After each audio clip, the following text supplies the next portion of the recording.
BS5250 was introduced in 1976. Ubbink in 1977 introduced a hooded tile and slate vent to control the condensation in roof voids. The UB19 is the latest model in this range. The features of the UB19 slate and tile vent is that it has a 22,000 free vent area. It can go down to 17.5 degrees. There's 4 basic colours, 3 slate sizes, and it fits onto 16 pre-made tile bases.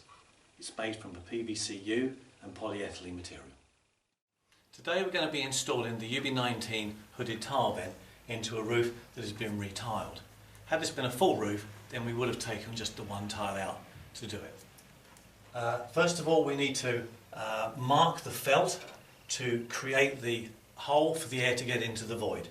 This would normally be a 300mm wide by 150mm upside down diamond, which I'll demonstrate now. So it would be 300 across,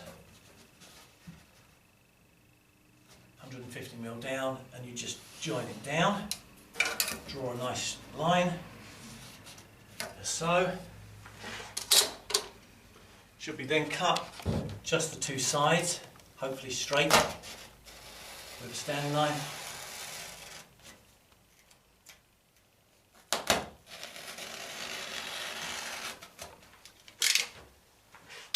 And then that should be pinned onto the top side of the batten above.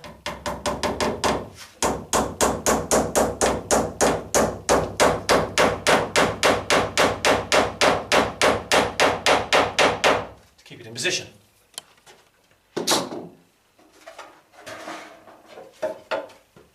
Ready for the first of the concrete tiles to go on. The UB19 is now put in position, like so, and the tile clip positioned underneath the concrete tile and one above at the side and on top of the UB19 to keep that right bottom corner down. The rest of the roof is then tiled as normal until you space out for the next one that you're going to position. This is the felt sleeve unit that clips in underneath the UB19 base unit, and this is the stepped adapter that is siliconed or solvent welded onto the bottom of the unit. It's stepped to accommodate 100, 110, 125, 150 or 160 ducting, and you just trim off the pieces that you don't use.